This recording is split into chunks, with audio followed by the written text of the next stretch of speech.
Okay, guys. This is something we would normally practice together in class, but obviously our situation is a little different. So I just want to do a quick, or maybe not so quick, demo of how to measure things properly. One of the biggest problems we have when we start letting you do labs is that your results come out all skewed and weird because you were not careful about measuring. And you might have to measure liquids, you might have to measure weight or mass. You may have to measure length. So we're going to start with the length. And we have two tools that we use for length. A meter stick, and ours do have inches on one side, but we are scientists, and scientists always use metric because then they understand each other's numbers, whether they're in the United States or Germany or China or wherever. We also have metric rulers. So I'm going to start with the metric ruler. One of the things you have to pay attention to, this one actually says centimeters on it, which is the big numbers.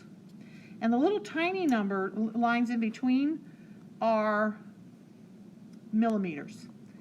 So you can see, if you count the spaces, there's 10 little spaces between the beginning and the 1. So that means 1 centimeter is equal to 10 millimeters. And when we are measuring small things, like this piece of paper or this book, we're going to use this metric ruler. And what you have to be careful of is that you're actually starting on the 0. It's habit to just put the end of the ruler at the end of the paper, but if we look carefully, and some of ours are like that, but this particular one has a little gap. So we're going to actually lay the paper where the beginning line is. So that's our 0. And then I'm going to see that I have 10 centimeters, and then I have to count all the little bitty lines.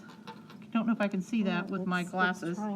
Looks like it's about 7 or 8, 7 I think. So this would be 10.7 centimeters. Okay? The little lines become 0.1. So 10 is the big number, and each little line is 0.1, and I've got 7 of them. So this paper is 10.7 centimeters wide. And then I could measure the height as well. Again, line it up at 0, and it looks like it's almost exactly at 14, maybe 13.9. That one's close. And when it's really, really close, you're just going to have to do your best to pick the number you think will work the best. Do the same thing with the book. But what if I wanted to measure this table? The meter stick, I could do this thing where I put my finger and I move it, and I put my finger, and you can see that that is not going to be very accurate.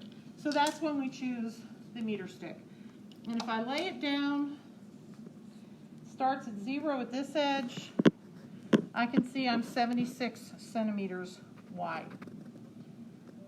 Now if I have to measure something longer, like the length of the table, I could either get a second meter stick or I could use a measuring tape. We do have some of those as well.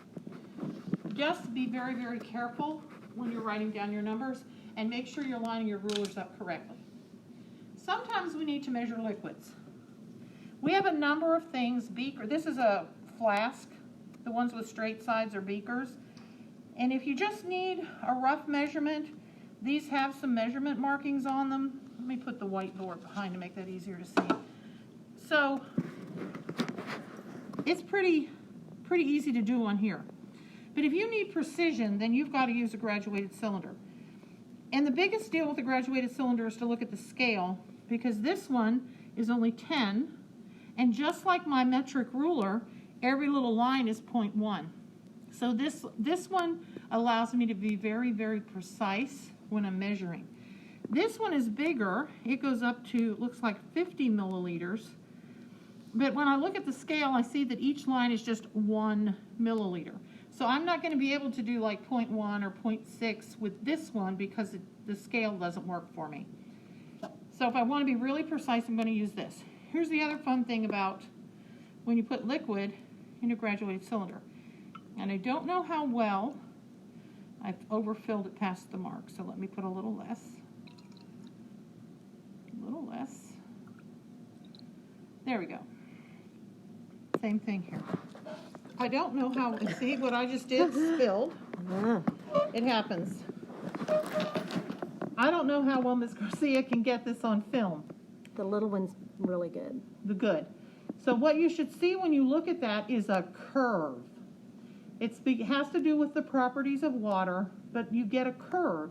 And then the question becomes, how do I get an accurate measurement? Because it's lower in the middle than it is on the sides. And the rule is that you read the bottom. And we're going to play a little song for you today that's going to help you remember. That curve is called the meniscus, and you're going to read at the bottom of the meniscus. And like I said, we have a song we will play to help you remember that. And you be neater than I was. Okay, last thing I want to talk about today is called a triple beam balance. Some of you were lucky enough to use these when you were in elementary school. The first thing you have to do, and I didn't put mine away properly, is move all of the slides back to 0. And when you do that, the line at the end here should line up with the 0. And I don't know if mine is or not. It was pretty close earlier. It doesn't look like it is now. Not quite. So there's an adjustment knob up under the table on this end, and I can adjust it to try to get it right. I'm going to play with it a little bit. There we go. It's pretty close. Yeah. All right. So the rule is you put the object on, then you start with the biggest one. Each time I move this, it's 100 grams. So there's 100, 200, 300. But if I move a slide and it drops down, that's too heavy. And I need to go back. So this, obviously, it's an eraser, weighs less than 100 grams. I'm going to move it back. Then I go to the next biggest one, which is 10. These go by 10s. And I go to 10 grams. It's still up. I go to 20. Still up. I go to 30. It stays down. That means 30 is too heavy. So I go back to 20, and then I start moving the little one in the front. This one has 1s, and again it has little lines in between for 0.1, and I slide this one over until I get those to line up. I'm pretty sure I weighed this earlier, or took its math. That's it. Okay, so now comes the fun part, which is why I have this dry erase board here. I have to add them up. So I look at all 3 of them. So on this one, I have 0. On this one, I have 20. And on this one, I have 2. And it's going to the second small line. I have 2.2. And you have to line up your decimals. And remember, if there's no decimal, it's at the end, right? So I have 22.2 for my eraser. And Grams. Grams. Always put units. Let's do a bigger one so you can see what happens if the big one goes. This is just a pack of index cards. But same process. Go to 100, it doesn't drop. Go to 200, it stays down, which means it's too heavy. So we back up 1 notch. Then we start moving the 10s. And we move them until it stays down. 40 is too much. We go back to 30. And then we start moving the little one. And this one slides, so you can be pretty precise.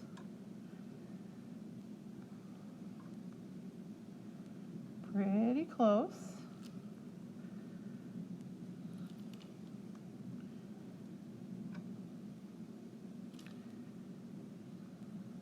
I think we're pretty close there. Mm-hmm. Same thing, we got to add them up. So we have 100 on the top. Remember our decimals at the end.